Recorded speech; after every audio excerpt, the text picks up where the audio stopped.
Bienvenue. Bienvenue. Euh, voilà, donc on est avec Sophie.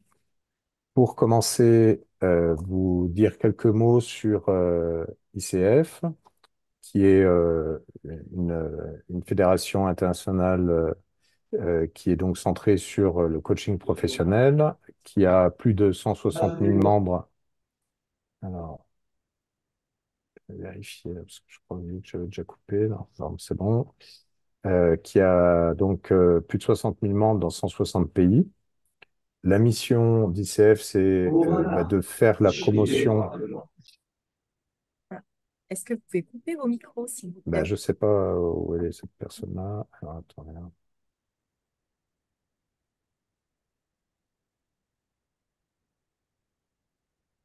Ils sont bloqués parce que j'avais déjà coupé plusieurs fois. Donc, Merci.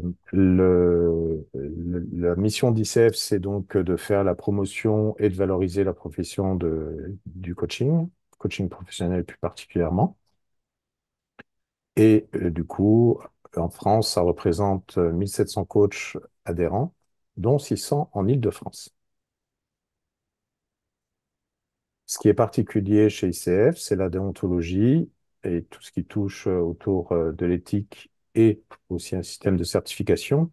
Donc, avec un coach ICF, vous avez l'assurance que effectivement ce coach a suivi une formation spécifique qui correspond au référentiel du coaching professionnel qu'on appelle souvent le référentiel des 8 compétences du coach et qui s'engage à respecter le code déontologique et éthique de la fédération.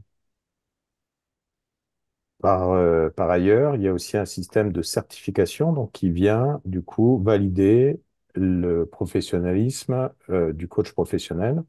Donc, au travers, d'une part, les heures de formation qu'il a suivies, sa pratique professionnelle, donc notamment les heures, vous avez en dessous un petit graphique qui reprend ça, les heures d'expérience de coaching qu'il a, le fait qu'il a été mentoré, c'est-à-dire qu'il a été accompagné par quelqu'un qui avait une pratique plus senior que la sienne sur la manière dont il exerçait son coaching, et également une attestation de sa pratique, puisque des enregistrements de ses coachings sont écoutés par des personnes qui sont pareil formées pour pouvoir s'assurer comme quoi ça respecte bien les 8 compétences du coach, le code déontologique, et également un test sous forme de QCM qui se passe comme dans les mêmes conditions que des examens du type baccalauréat, etc., qu'il doit avoir rempli. Alors, excusez-moi. Chaque certification est renouvelée tous les 3 ans si le coach, effectivement, prouve comme quoi il a bien suivi la continuité de sa formation et également qu'il continue à se faire mentorer et ou superviser.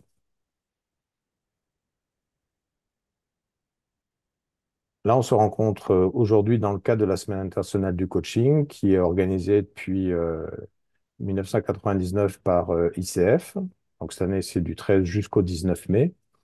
Et du coup, l'idée, c'est de faire découvrir le coaching professionnel, notamment auprès des personnes qui pourraient trouver intérêt à se faire coacher, ceux qui sont déjà en coaching ou qui se sont fait coacher, et également tous les prescripteurs de coaching. Et vous pouvez retrouver tous les événements, puisqu'il y en a encore pas mal pour le reste de la semaine, sur le site icw.coachingfederation.fr. Et si vous ne connaissez pas le coaching, alors on va voir juste après, parce qu'on va vous demander d'où vous venez, qu'est-ce que vous faites et qu'est-ce que vous attendez de notre événement. Et si vous ne connaissez pas le coaching, eh bien, vous pouvez bénéficier d'un coaching professionnel de 30 à 45 minutes. Justement, plusieurs coachs de la fédération se sont mobilisés à l'occasion de la Semaine internationale du coaching pour faire de manière bénévole un coaching afin de faire découvrir comment ça se passe aux personnes qui ne connaissent pas. Donc pour ça, vous pouvez voir les disponibilités, prendre rendez-vous directement sur le site rdv.traft, donc trafft.com.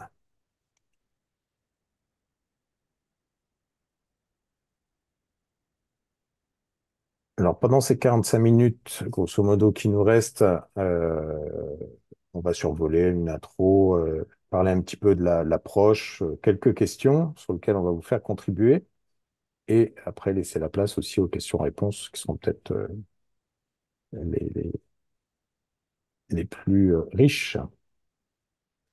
Alors, est-ce que vous pouvez nous partager, on est pas mal, je ne sais pas combien on doit être une quinzaine, On est une 21, vingtaine, peut-être 21. 21 personnes. Partagez peut-être dans le chat du coup ce qui vous amène, donc d'où vous venez déjà, parce que on a quelques conférences sur lesquelles on voit qu'on a des personnes qui sont des fois très loin sur la planète. Est-ce que vous êtes donc votre métier ou si vous êtes plutôt dans les métiers des accompagnants ou dans les métiers des accompagnés? Parce que souvent pendant la semaine du coach, on voit aussi beaucoup de coachs qui participent aux différents ateliers. Et quelles sont vos attentes par rapport à ce que vous allez vivre pendant ces 45 minutes? Oui, et est-ce que vous pouvez rajouter, si vous êtes OK avec ça, votre expérience? Qu'est-ce que vous avez une expérience dans les réorganisations? Puis peut-être préparer aussi les questions que vous avez.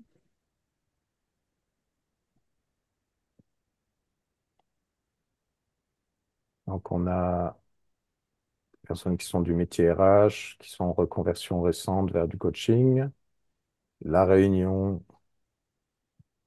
coach, on s'est déjà vu hier.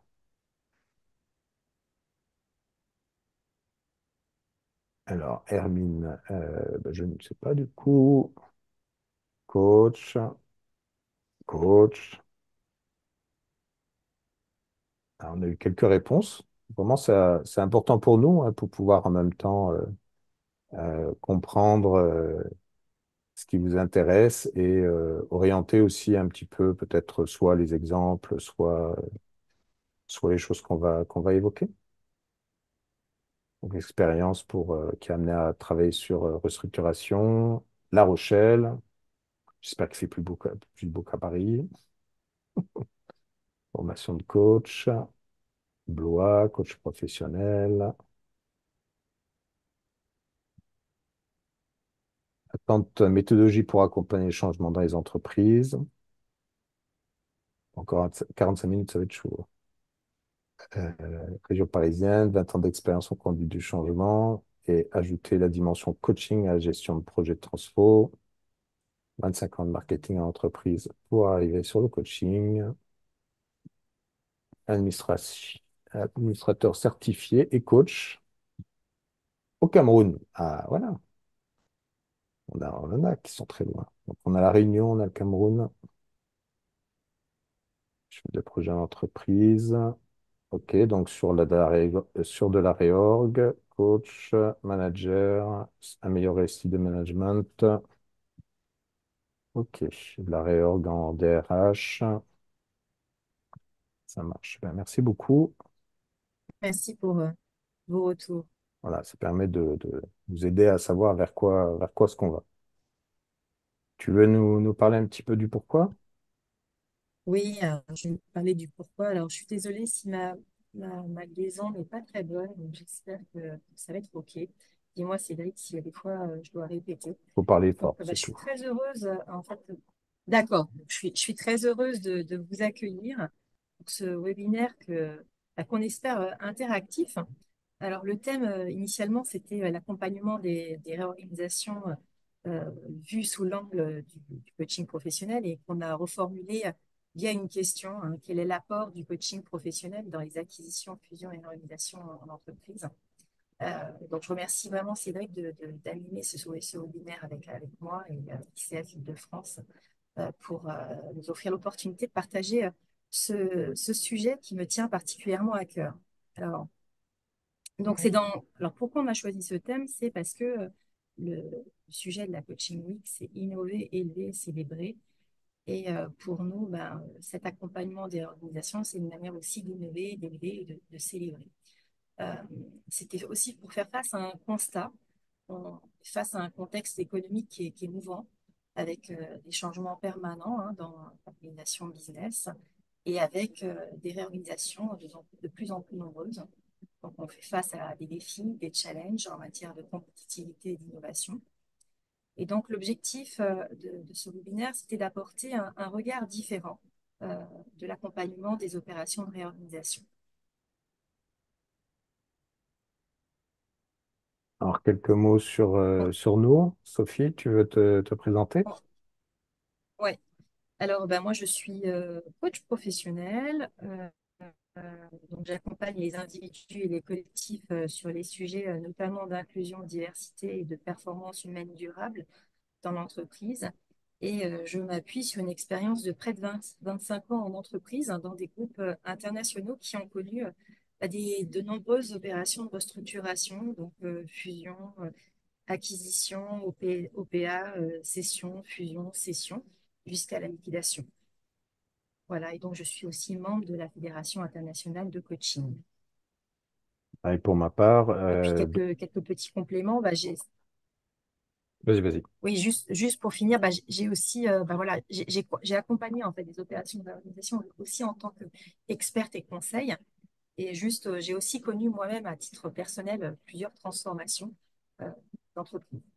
Voilà. Frédéric?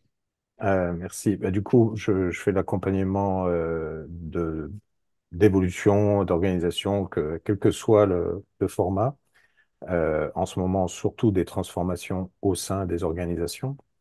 Et j'ai eu l'occasion de vivre, que ce soit en tant qu'entrepreneur ou salarié, l'acquisition, la cession, la fusion, la réorganisation.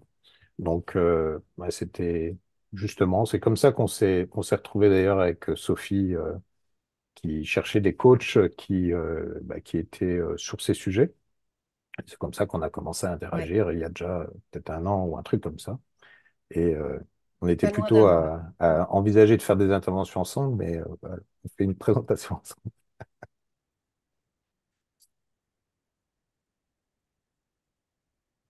Tu veux y aller? Alors, ouais, j'y vais. Alors, bah, comme enfin, les acquisitions, les cessions, les fusions, les réorganisations de manière générale, ce sont des changements. D'accord. Euh, Comme vous le savez, en fait, certaines professions sont focus sur les aspects techniques, donc notamment juridique, finance, business développement, euh, pour en citer quelques-uns. Mais une opération de réalisation, c'est pas que seulement des aspects techniques, c'est aussi de l'humain. Et l'objectif du coaching professionnel, hein, c'est d'accompagner la transformation de l'humain, que ce soit de l'individu, de l'équipe, de l'organisation. Et ça, tout au long en fait du processus du projet. Euh, le point de départ, c'est l'idée, jusqu'à la réalisation du projet et jusqu'à son succès. Et cette transformation, bah, c'est une nouvelle destination. C'est pas forcément où on va, mais en tout cas, on y va. Donc, on va d'un point A à un point B avec une partie d'inconnu, une partie d'inconfort. Est-ce que tu veux rajouter quelque chose, Cédric? Non, très bien. Dans cette même vague, bah, il y a bien sûr autant d'accompagnement possible que de situations. Ça va dépendre aussi de la composition de l'équipe, euh, du contexte. On a voulu faire un petit peu bon, on a un peu en approche systémique évidemment, mais du coup de bien voir à chaque fois le fait qu'on a au moins trois plans: organisation, l'équipe, les équipes et les individus. Et du coup, bah, Ouais. Et pour rajouter, l'entreprise, c'est... pardon, Cédric, pour rajouter quelque chose, Oui, vas-y. pardon, excuse-moi, pour rajouter, les dimensions, elles sont étroitement imbriquées. L'organisation, les équipes, les individus, tout est imbriqué dans le système, hein. C'est tout étroitement lié et imbriqué. Pardon. Donc l'entreprise, c'est une idée qui est mise en œuvre sur son marché, et c'est de quitter l'idée, un peu de la même manière quand on fait l'investissement dans de la start-up. En fait, l'idée, bien sûr qu'elle est importante, mais une idée sans équipe pour pouvoir la mettre en œuvre, ça va pas donner grand-chose. Enfin, ça va même rien donner. Et nous, on va mettre le focus sur ce qui permet à ce que l'idée arrive sur le marché. Et ce ne sont pas les idées, c'est l'équipe à chaque fois. C'est le point suivant. Ouais. Alors, donc si effectivement on prend toutes ces dimensions, quels est, selon vous, les enjeux, les enjeux humains les plus importants? Alors, on vous invite peut-être à utiliser le chat pour répondre à cette question. À votre avis, quels sont les enjeux humains les plus importants?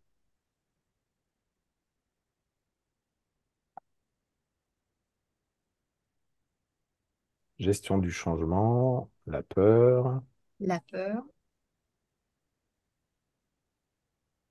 la perte, perdre quelque chose, accompagner le changement qui est toujours source de stress, les risques professionnels qu'on pourrait imaginer, des équipes engagées et motivées, donc la motivation, la peur du changement, les délais, les nouveaux managers ou la nouvelle organisation, la volonté, perte de sens, la crainte de parler, la peur de l'inconnu, la culture d'entreprise, le manque d'adaptabilité, de démotivation, des démissions éventuellement des personnes qui s'en vont, les barrières culturelles, les jeux relationnels, la qualité de vie au travail au global, du désengagement, les risques d'échec. Quel est son sort post-fusion? Vais-je encore être là? les Suis-je traumatismes sur un siège éjectable? L'adaptabilité au... C'est quoi? C'est ChatGPT ou non? C'est au changement. au Parce que maintenant, changement. voit certains acronymes, ça fait penser à GPT à chaque fois. Les traumatismes des expériences passées, et Cardon dirait celles qui sont aussi familiales.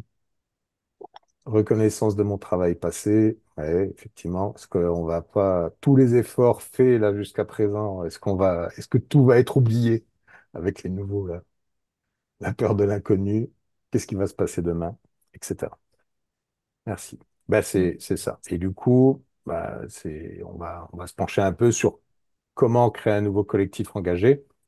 Alors, évidemment, ça ne va pas être la formation en 3 mois qu'on a préparée, sur lequel, je plaisante, mais sur lequel on explique tout comment faire ça. Alors, je pense qu'on y a passé pas mal d'années. Ça ne va pas être le Mm. but d'aujourd'hui, mais c'est plutôt d'ouvrir et faire de la prise de conscience. Tout à fait. Alors, un petit, un petit truc, c'est que souvent, en fait, on va vous partager quelques métaphores sur lesquelles ça fait plaisir. Euh, Souvent, en fait, quand on pense à une transfo, une fusion, une session, bah, on pense à quoi? On pense au gain, on pense au cadeau, on pense à la malle au trésor qu'on va trouver. Et on est assez focus là-dessus. La malle, la malle, la malle, où est la malle? Il faut qu'on fasse attention à la malle, le trésor, le trésor, le trésor. Bon, sauf que dans la vérité, ça va être un petit peu plus compliqué que ça quand même, parce que le trésor, on le voit bien là sur la petite île. Mais bon, qui c'est qu'il va falloir embarquer dans le bateau? D'ailleurs, peut-être que des fois, on a plusieurs bateaux. Comment ça va se passer? Est-ce qu'on va avoir des vents porteurs? Est-ce qu'on va avoir des ancres qui traînent et qui nous freinent? Est-ce qu'on va rencontrer des dangers du type des requins? Est-ce qu'on va se taper des écueils du type des rochers qu'on n'avait pas vus ou qui sont juste en dessous du niveau de l'eau et qu'on se tape une fois qu'on est rentré dans les rochers? Ou est-ce que bah, peut-être ça va bien se passer, il y aura du beau soleil, etc. Ça, c'est toute la question. Et comme on vous le disait tout à l'heure, bah, c'est d'accompagner peut-être dès l'amont du projet, l'aval du projet. Une autre métaphore qu'on vous Ouais. propose, bah, c'est cette histoire d'orchestre. Alors, sachant que dans l'orchestre, bah, souvent on pense au chef d'orchestre, la famille des instruments, les différents musiciens. mais il y a aussi le compositeur.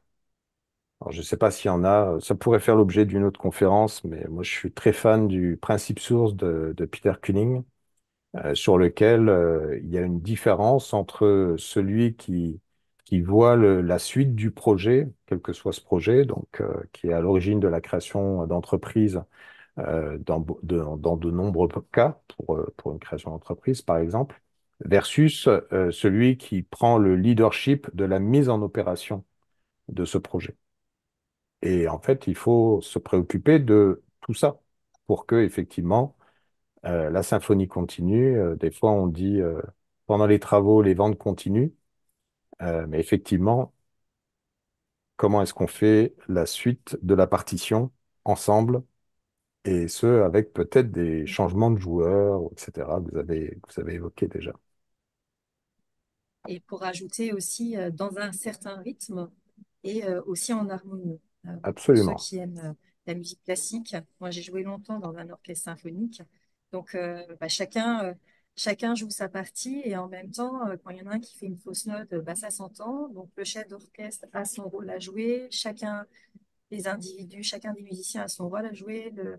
Donc tout ça comment on fait ensemble, comment on construit ensemble le projet. Donc c'est une métaphore qu'on souhaitait vous partager. Je poursuis sur la prochaine métaphore, Vas-y, Cédric. vas-y, vas-y. Alors c'est pareil, on vous invite aussi à ce voyage-là. Donc dans le cadre d'un accompagnement individuel, imaginez-vous un musicien ou un voyageur qui arrive dans un nouveau pays, donc avec des pertes de repères. Alors, en fait, il y a plusieurs options. Il y a certains voyageurs qui vont essayer de se préparer avec des guides, des formations. euh, une fois que vous êtes arrivé, ben, vous allez vous confronter à une réalité qui est un peu différente par rapport aux usages et coutumes. Et qu'est-ce qui se passe? Donc, il y a une différence entre l'idée que vous faisiez quand vous aviez regardé les guides et puis la réalité, vous vous confrontez. Et qu'est-ce qui se passe à ce moment-là? Je vous ai mis l'exemple de comment bien négocier avec un Chinois, parce qu'à une époque, j'étais très sur négociation et médiation. Et j'avais entendu parler d'une collection de livres comme ça. Je me disais, ah bah tiens, c'est super intéressant, etc. Sauf que j'ai revisité mon point de vue quand j'ai lu Comment bien négocier avec un Français, et sur lequel c'était peu descriptif de ce qu'effectivement quelqu'un pouvait vivre en changeant de pays. Donc voilà, on a trouvé que ces métaphores venaient bien articuler en fait la réflexion pour les questions, venaient bien articuler la réflexion à réfléchir à chaque fois à ces différentes dimensions quand on est sur de la transformation. Alors on a essayé de lister quelques questions. Euh, c'est évidemment très très loin d'être exhaustif et là-dessus, ben, on vous invite à faire vos propositions justement pour enrichir un petit peu. On s'est dit qu'on allait en mettre quelques-unes Mm. comme ça pour lancer le sujet. Mm. Si on se pose au niveau de l'organisation, quelles sont les questions qui sont importantes?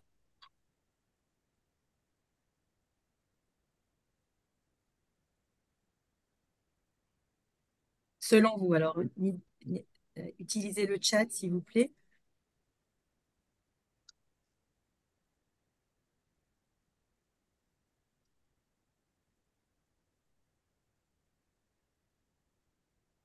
Alors bien sûr, il y a toutes les questions qui sont un peu génériques, pourquoi faire, vers où ça doit aller, etc. Là, on essaie de revenir un peu plus du côté humain afin d'être plus orienté sur qu'est-ce que pourrait avoir comme apport un coach professionnel qui va travailler entouré aussi ou en parallèle avec d'autres professionnels qui, eux, seront peut-être plus orientés sur des éléments business ou que sais-je. Donc, on parle de communication du projet. Qu'est-ce qui donnera envie de participer? Quels sont les impacts potentiels sur les équipes, sur les individus? Ça, on y reviendra à l'étape d'après, puisque évidemment, là, on parle organisation, après, on va parler équipe, et après, on va parler individu. Quelles sont les populations impactées? Comment? Comment impliquer les collaborateurs sur le projet? Libérer la parole, faciliter le dialogue. Comment rassurer les équipes? S'assurer que la vision soit claire. Pourquoi ce changement et quels sont les points positifs? Bien-être. Quelle équipe projet mettre en place?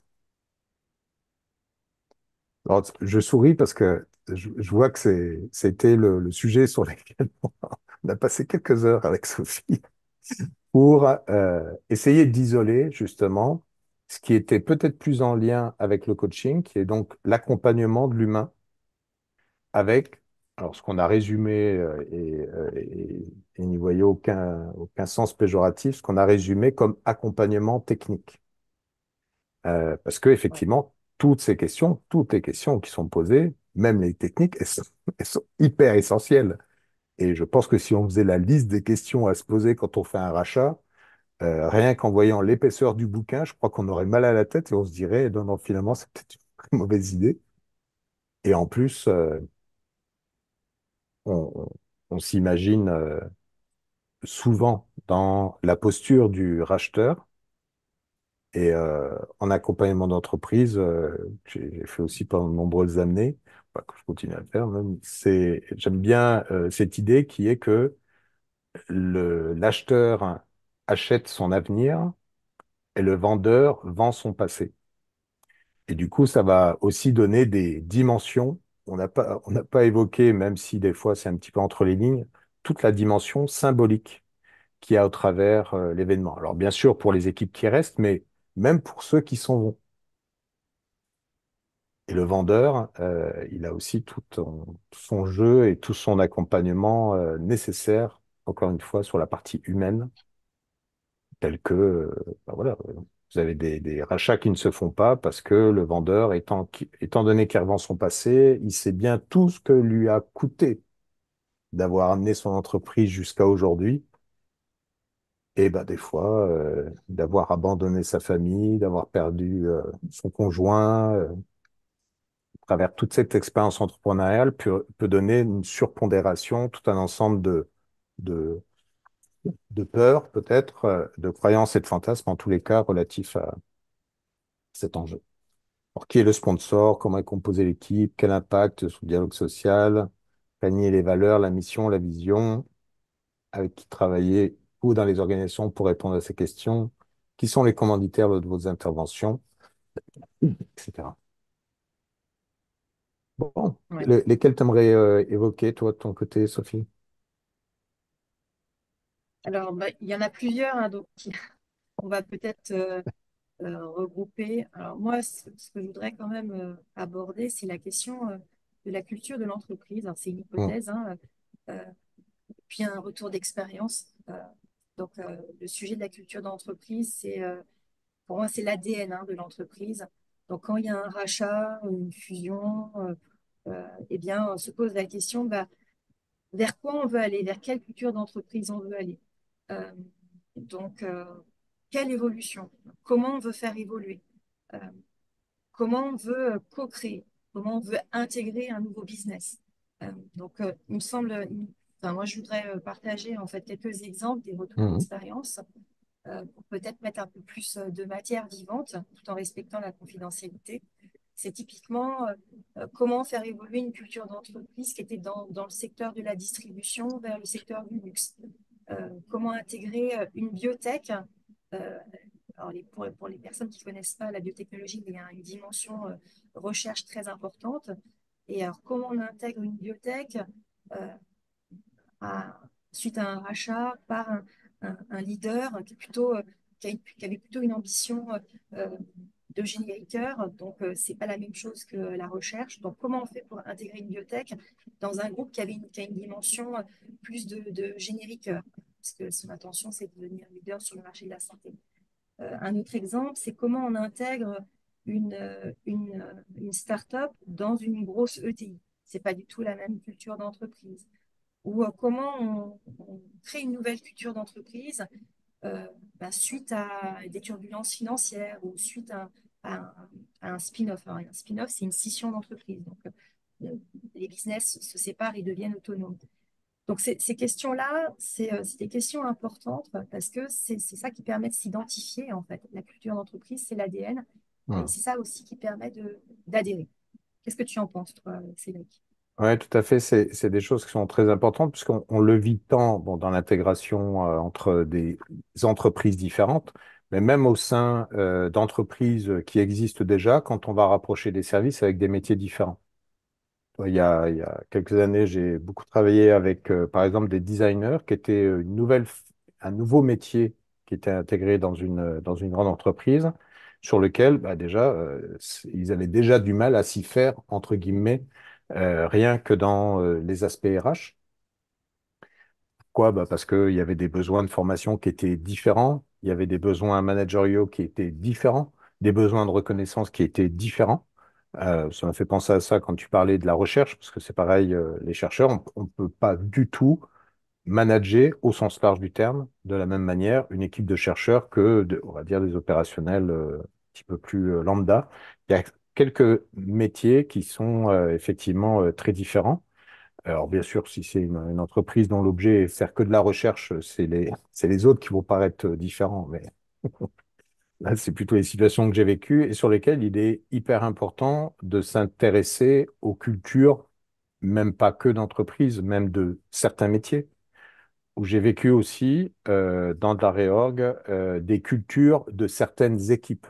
C'est-à-dire que des équipes avaient vécu des histoires très particulières qui faisait que soit c'était important de les répartir dans différentes autres équipes pour leur permettre de disséminer justement cette culture, soit de ne surtout pas les disséminer pour garder cette culture particulière et amener peut-être une démonstration de nouvelles manières de faire, ou comme quoi on peut faire différemment.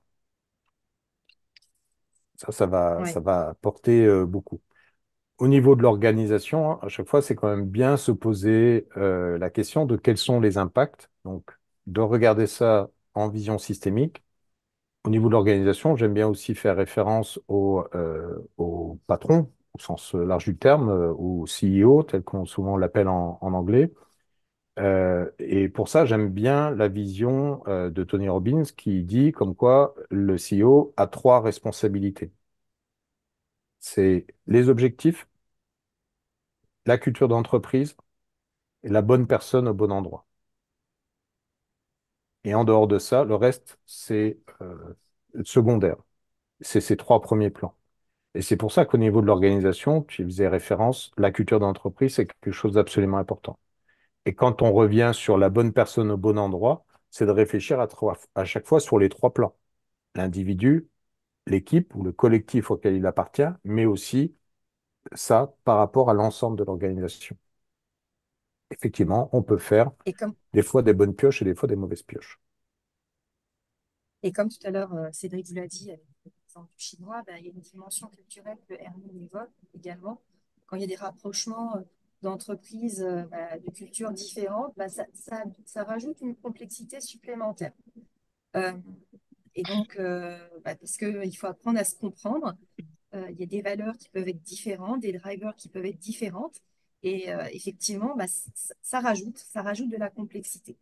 Donc, d'où l'idée de trouver en fait des synergies, des points communs, parce il y en a hein, pour que justement la recette euh, soit, soit réussie et que, on va dire, le- que l'opération de réorganisation soit un succès. C'est trouver aussi les synergies, les points communs, les valeurs communes pour aller en fait, dans une co-création. Euh, Tout à fait. et faire aussi en sorte que les différences soient une force. Et Hermine nous fait un témoignage d'ailleurs sur le fait elle a vécu ça, hein, sur lequel bah, aujourd'hui les entreprises vivent chacune de leur côté. Aujourd'hui, la fusion n'est toujours pas faite. Et bien sûr, bah, ça a des conséquences, hein. Quand on cherche, surtout encore si c'est juste un montage capitalistique, ça peut, hein. Il y a des fois, on fait justement pour qu'il ne se passe rien. C'est aussi un objectif, hein. mais parce on va aller chercher avec certains assets ou des fois, il y en a une qui est déjà une grosse cliente de l'autre ou réciproquement ou des choses comme ça. Bon, ça peut arriver. Mais la plupart du temps, on cherche quand même une synergie. Et par rapport à cette synergie, ben là, effectivement, si chacun vit sa life de son côté, il va rien se passer, quoi. Merci, Ouais. Hermine. Et Si juste un vous avez retour des... d'expérience. Vas-y, vas-y. Juste un autre retour d'expérience. Moi, j'ai vécu aussi une fusion voilà, qui a pris beaucoup de temps parce que parfois, il y a aussi beaucoup de résistance. Il y a des aspects, si en France, on a des IRP, des institutions représentatives du personnel, qui peuvent aussi ralentir le processus. Donc, comment on fait, comment on compose et quelles sont les personnes que l'on met en fait pour permettre l'intégration. Euh, et comment est accompagnée justement cette intégration? Je ne sais pas les raisons, Hermine, peut-être que vous pouvez partager dans le chat si c'est possible, les raisons qui ont fait que en fait, la fusion est aujourd'hui suspendue. Quelles résistances euh, ont fait que aujourd'hui C'était cette fusion est suspendue? c'était pas suspendu, c'était pas fait au sens, je pense, réalisé. Tu vois, elle se faisait pas pour de vrai. Je Ah, pense je que ne sais Dave pas. disait. Pour moi, Bah, à je voir. lis suspendu, Peut-être- c'est-à-dire, ouais. D'accord. Bah, on va voir, Hermine. Raison fiscale. Ah, donc c'est pas fait du tout alors. Bon, on verra peut-être tout à l'heure pendant les questions-réponses une prise de parole. Je propose de passer au niveau peut-être plus collectif, au niveau des équipes. Et là, peut-être qu'on va se poser aussi des questions. Alors, des fois, ça peut être sur l'ensemble de l'entité, ça va dépendre de la taille. Là, on a envisagé aussi des entreprises qui étaient d'une taille relativement conséquente pour élargir un petit peu le spectre des questions. Donc, qu'est-ce que tu as envie d'aborder, toi, Sophie? Je vous propose aussi d'aborder peut-être quel est le style de management et de leadership Mhm. à adopter en fait pendant cette période dans cette période de transformation. Euh, un retour d'expérience, typiquement, il y a certaines organisations qui ont un style de management très top-down et puis d'autres qui sont très délégatifs ou participatifs. Voilà, donc comment on aborde, comment on accompagne le nouveau style de management dans l'entreprise de demain suite à un rapprochement, suite à une fusion ou suite à un rachat. Ouais, ce que j'ai envie d'apporter là, c'est aussi que il y a ce qui existe et en même temps, il y a le projet par ailleurs, le trésor. Et dans ce trésor, moi j'aime bien toutes ces périodes de transformation au sens large du terme, quelles qu'elles soient, parce que c'est toujours une période dans laquelle on va pouvoir introduire d'autres choses. Et du coup, quand on parle effectivement management, leadership, moi je pense au fait que la plupart des boîtes, enfin, le gros volume, ce sont des boîtes relativement anciennes. Ça ne veut pas dire qu'elles ont commencé en 1700, je sais pas quoi, hein, mais ça veut dire qu'elles ont déjà 20 ans, 30 ans, 40 ans. Et par rapport à ça, la majorité, c'est quand même des mecs qui sont à la tête de ces boîtes-là. Or, je ne sais pas si vous savez, si vous êtes déjà intéressé à ce genre de sujet, mais par exemple, une étude a bien montré comme quoi les entreprises qui étaient les plus pérennes, euh, en regardant qui était à la tête de l'entreprise, eh ben, en fait, on remarquait que c'est plutôt le binôme entre un homme et une femme qui donnait en fait beaucoup d'informations relatives au succès. En tous les cas, il y avait une corrélation forte sur comment se développer l'entreprise. Et du coup, c'est peut-être l'occasion de changer justement ce type de direction. Est-ce qu'on va en profiter pour passer d'une direction qui est peut-être avec un PDG et de commencer à séparer certaines fonctions? Est-ce que ça va être un homme ou une femme? Ou est-ce que l'un va être président et l'autre va être directeur général? Enfin, voilà, c'est l'occasion aussi de se reposer tout un ensemble de questions. J'interviens sur beaucoup d'évolutions de gouvernance.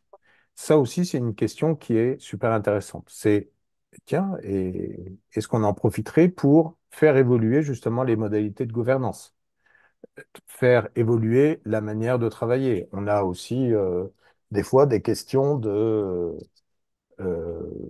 de circularité, de où est-ce qu'on va s'approvisionner, etc. À partir du moment où on commence à s'intéresser à effectivement quelles sont les matières premières que tu utilises, où est-ce que tu les achètes, et toi, à partir du moment où on commence à poser des choses, bah, c'est peut-être aussi l'occasion de se poser des questions différemment euh, pour, euh, pour justement faire grandir l'ensemble du collectif vers une destination euh, sur laquelle c'était peut-être compliqué en étant tout seul. Oui, et puis dans les cas de rapprochement ou de fusion, bah, peut-être aussi de changer les équipes, donc de mixer au niveau de la société qui est rachetée, de mixer, voilà, de mixer les équipes pour que les équipes soient complémentaires et montrer aussi une impulsion, une dynamique positive. Tout à fait. Donc pour que chacun des individus, chacune des équipes puisse aussi s'identifier dans la nouvelle entreprise. Donc, c'est un autre sujet aussi que je voudrais aborder, c'était comment maintenir aussi une dynamique positive dans les périodes un petit peu d'incertitude ou de turbulence. Ce qui est aussi important, euh, c'est que le business continue et donc comment on fait en sorte que les équipes restent focus sur le business et soudées et aillent vers ce projet de demain en même Mm. temps. Mm. Il y a certaines équipes qui peuvent un petit peu euh, se poser des questions. Certains membres des équipes peuvent aussi poser le stylo en disant qu'est-ce qui va se passer euh, pour mon équipe et pour moi. Alors, comment on fait en sorte de maintenir en fait cette dynamique positive et même de réinventer. Donc, il faut être créatif euh, et réfléchir tous ensemble sur, les forces communes et comment apporter en fait en tant qu'équipe quelque chose de nouveau et Mm. de positif. Ouais, c'est vrai que c'est des sujets sur lesquels j'adore l'approche appreciative inquiry, qui s'appuie sur les forces en présence, les forces vécues, les succès vécus, pour les mobiliser par rapport à un nouveau projet. Et avec Sophie, on a aussi pas mal discuté dans nos manières de faire. Et moi, je suis un fervent adepte de la création du troisième projet. C'est-à-dire, il y a l'équipe A, l'équipe B, et définissons et orientons-nous, travaillons sur le projet C.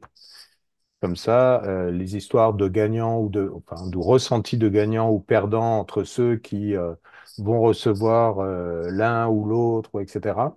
Ça permet en fait de complètement réorienter le point d'attention, non seulement parce qu'il n'y a plus ni de gagnants ni de perdants au sens où effectivement on va sur un nouveau projet, et ça permet aussi de redéfinir quels sont les nouveaux attendus, quelles sont les nouvelles règles du jeu, de poser la culture d'entreprise, etc., en le posant sur ce troisième projet. Mm. C'est le principe du 1 + 1 = 3. D'accord? Donc, effectivement, sur le mode win-win, on arrive à 1 + 1 = 3. C'est important aussi de garder en tête on peut tester, on apprend, donc c'est les ajustements, c'est test and learn, Voilà. et on avance comme ça aussi en se trompant. Parfois, on essaye et on ajuste à chaque fois. Et ce qui est important aussi, c'est de célébrer euh, chacune des étapes dans le processus pour embarquer les équipes. Donc, Je comment on fait propose, ça? vas-y, je disais juste qu'on Ouais, passe au niveau vas-y. individuel Donc, parce qu'il est déjà comment on fait ça? 45. Ouais, tout à fait. Alors, sur le niveau individuel, en fait, il y a beaucoup de sujets. Euh, Comme on aborde, moi, ce que je Sont propose, peut-être c'est qu'on aborde, alors, il y a un sujet qui est arrivé beaucoup, c'est sur la peur, sur les émotions. tout à fait. Euh, Peut-être d'explorer, en fait, cette émotion-là, si ça vous va. Euh, Effectivement, un changement d'organisation, une fusion, peut être vécu individuellement comme une perte, comme un deuil. Et donc, du coup, arrive l'émotion de la peur. On vous a mis sur un slide, peut-être que tu peux le montrer, Cédric, c'est la courbe émotionnelle. Euh, Selon l'individu, l'individu peut se situer à différents niveaux de cette courbe émotionnelle, mais en tout cas, l'émotion de la peur est un passage, enfin, c'est quelque chose qui passe, hein, mais qui peut faire partie aussi du processus. Tout simplement parce que certaines personnes peuvent vivre ça comme justement la perte de quelque chose. euh, et la transformation, c'est de transformer aussi cette peur en énergie positive et de voir, je dirais, euh, la perte comme quelque chose de nouveau, donc comme une opportunité pour créer autre chose, comme une source d'apprentissage nouvelle. Et donc, on arrive vraiment sur le win-win, sur finalement, je suis gagnant dans cette histoire parce que j'apprends. Cédric, tu veux ajouter quelque chose? Ouais, non, plus je fais attention au temps, c'est que dans ce qui est peut-être un peu à l'échelle entre le collectif et individuel, moi j'aime bien pour suivre aussi ce qui se passe par rapport au schéma sur lequel on était. C'est aussi mesurer là où on en est en termes de bien-être. J'aime bien les outils, soit sur les 7 axes de la motivation au travail, soit Q12 de Gallup, qui permet de réellement objectiver bah, là où les gens en sont et après de suivre dans le temps. Et en même temps, d'avoir tout un ensemble de bonnes raisons à la conversation qui vont permettre justement de commencer à passer dans la nouvelle étape, enfin, celle qui du coup commence avec cette nouvelle histoire ensemble. Et en même temps, là, je vais aussi vous apporter, pareil, un point de vue, c'est que ça, c'est pour ceux qui aiment bien le marketing, c'est la courbe d'adoption de produits sur laquelle que j'utilise énormément aussi en conduite du changement. C'est-à-dire que la manière dont on va réussir à embarquer les équipes, c'est la même chose qu'une adoption de produit. Sauf que là, bah, évidemment, c'est pas le produit, c'est le nouveau projet.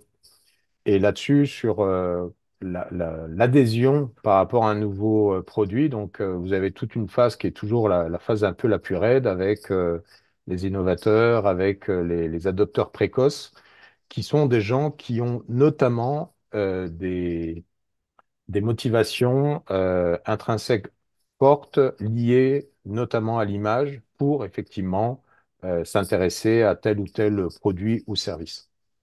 Et là, en fait, on va avoir cette même possibilité dans l'entreprise, dans l'organisation, et c'est de bien les identifier pour les embarquer.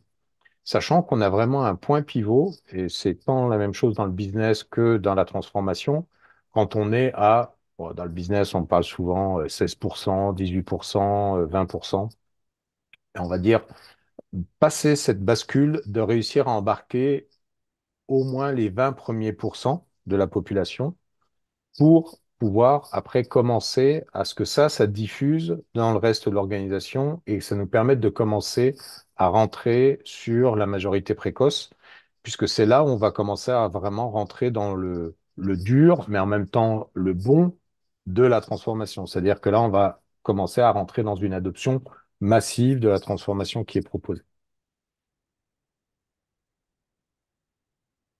Ouais. On Alors, passe il nous aux reste. questions-réponses. Il nous reste Ouais, 10 minutes. ouais. Alors, Alors, les 7 axes j'ai de pas mal de motivation au questions-réponses. travail, ouais, je suis en train de les remonter. C'est en lien avec, c'est issu de la préparation mentale appliquée à l'entreprise. Euh, Après, j'ai pas de grille, c'est des grilles que j'utilise effectivement. Mais il y a 7 axes, il y a des travaux de recherche là-dessus. Q12 de Gallup, donc ça, c'est pareil, un quiz qui intègre en partie les 7 axes de la motivation et qui est très autour de l'engagement. La Gallup travaille beaucoup sur l'engagement. Vous tapez Q12 Gallup sur Internet, vous allez en trouver des retranscriptions.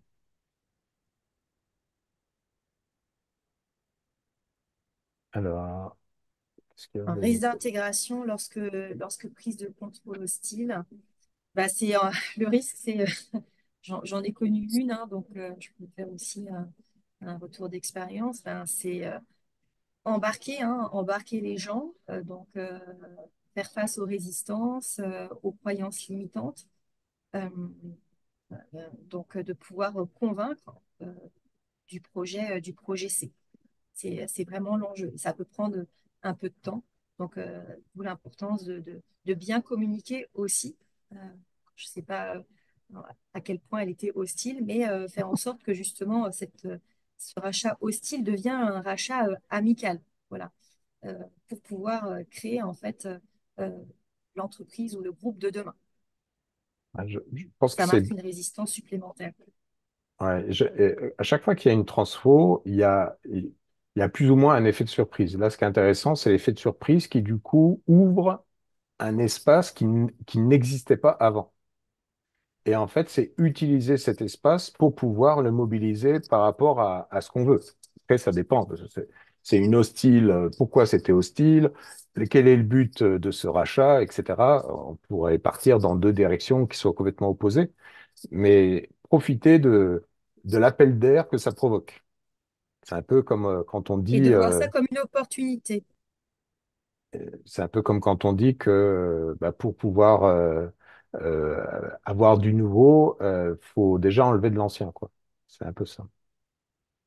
Une autre question, c'est quelle différence faites-vous entre coaching et conduite du changement? Le coaching, je dirais que c'est l'accompagnement du processus de pensée et la conduite du changement, bah, elle peut être avec plusieurs acteurs. Je dirais ça. Et toi, Sophie, tu dirais quoi? Ouais, moi je dirais quand même que la conduite du changement fait partie aussi du coaching professionnel, ça fait partie du chemin. Il faut aussi se changer soi de l'intérieur. Donc c'est un processus interne et un processus global. Donc le coaching professionnel accompagne le changement dans la mesure où en fait on est acteur de son propre changement. Alors Hermine, bah, tu peux me mettre un mot. Alors, Q12, donc ça avait déjà été noté, hein, Q12 Gallup. Quel est le niveau de maturité du marché concernant l'accompagnement des transfos avec du coaching? Qui sont les commanditaires? Euh, je dirais que je pense que c'est un marché qui est partiellement mature. Parce que Mm. très préempté par les aspects techniques. Mm.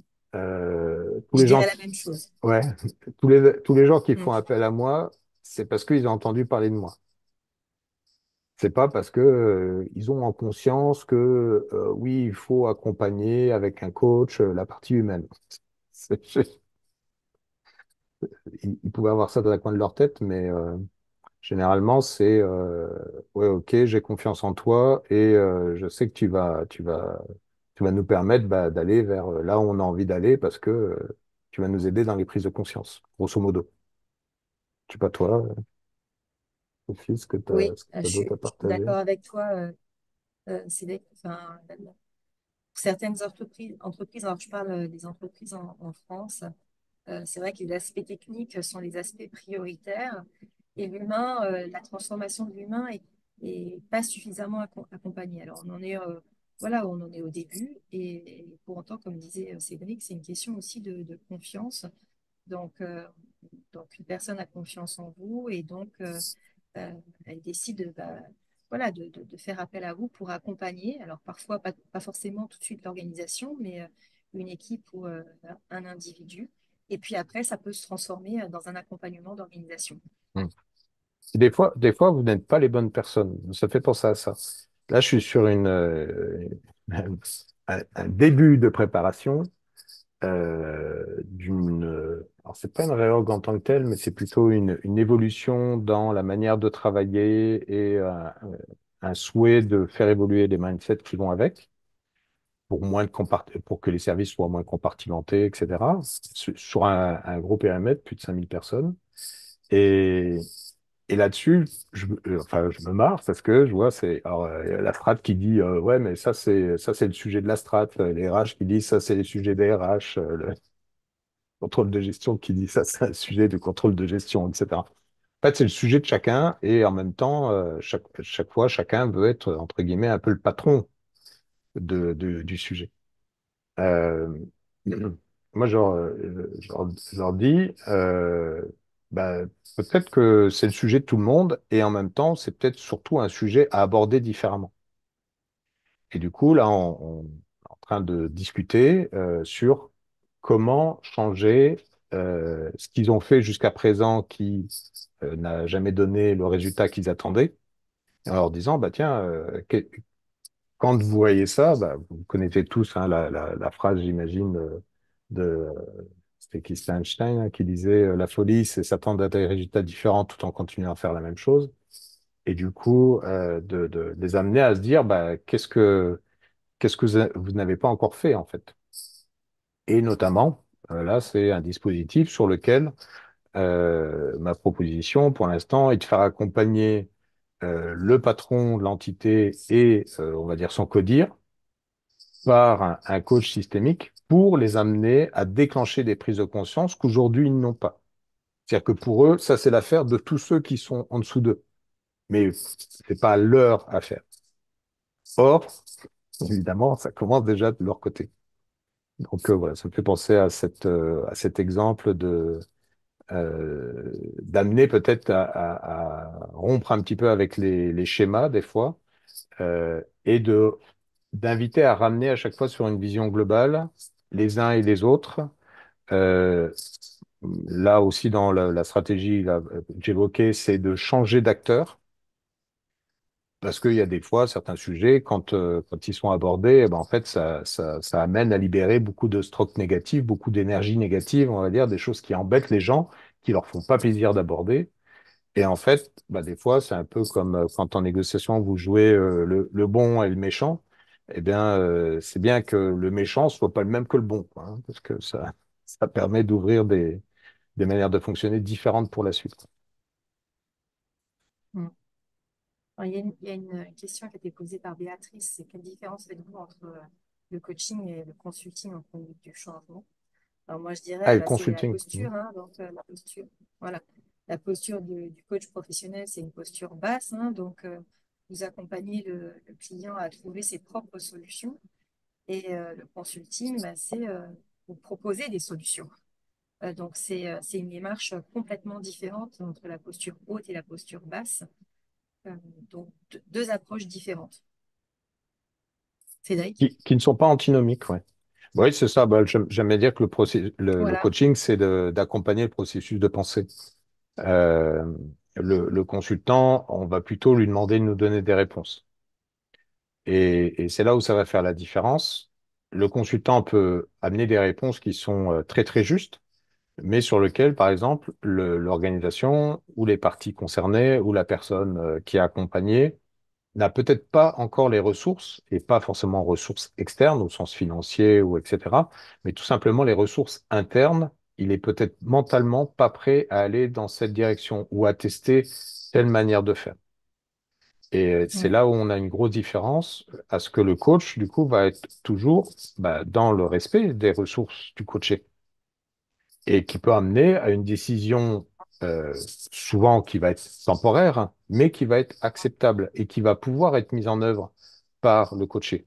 Et peut-être que c'était la bonne mauvaise direction et que parce qu'il y sera allé, maintenant ça sera clair, ça ne sera plus une question, la question sera fermée et c'est ce qui permettra peut-être du coup, se mobiliser à 100% vers la nouvelle direction qui s'avère être celle qui était peut-être techniquement celle qu'il fallait privilégier. Voilà, ça va Mm. être là la grande différence. Ouais. Et je rajouterais que une réorganisation, que ce soit une fusion, une scission, bah, c'est une aventure humaine, donc qui se vit de l'intérieur. Euh, Dans la position du coach, bah, vous faites un petit peu l'effet miroir en fait de ce que dit le client. Euh, Vous mettez aussi en lumière bah, ce qu'il ne vous dit pas. Euh, et parfois, c'est là où il y a aussi une réponse. Euh, donc, c'est assez intéressant de regarder les différentes postures qui sont complémentaires, pour moi aussi. Euh, et là, il y avait une question aussi, bah, comment on change? Bah, en fait, c'est important de le nommer, de nommer en fait qu'on change de position. Euh, Si la personne effectivement attend un retour d'expérience ou, voilà, un partage de solutions, c'est voilà, de partager votre retour d'expérience et de lui demander ce qu'elle en pense.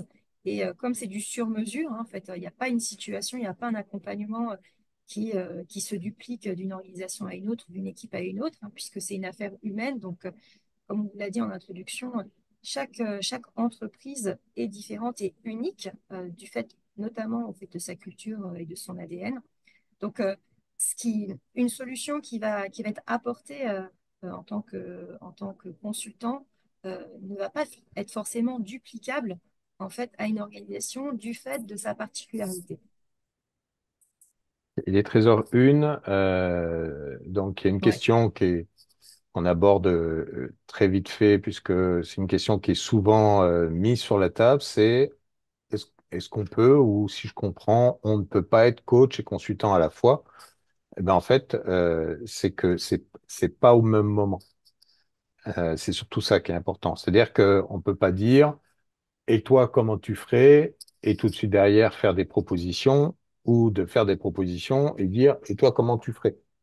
Voilà. C'est que là, l'effort du comment tu ferais, ben, il va être biaisé par le fait qu'on donne du poisson, alors que de l'autre côté, on lui dit, bah tiens, va pêcher. apprends à pêcher. Voilà, c'est ça. Euh, Merci pour votre participation. Merci C'était un beaucoup. moment voilà, qui nous tenait à cœur de partager avec vous. Vous avez nos coordonnées si vous voulez poursuivre la conversation. Merci encore également de vous intéresser à la Semaine internationale du coaching, puisque bah là, c'est l'occasion d'avoir beaucoup d'ateliers qui ont plein de colorations super sympas à aller, auxquels participer également. Il y a beaucoup de choix. Donc, vraiment, on vous invite à aller voir sur icw.coachingfederation.fr, regarder les autres événements qui sont disponibles. Merci Sophie. Merci Cédric et à bientôt. N'hésitez pas si vous avez des questions, on reste disponible. À Belle bientôt. journée. Belle journée.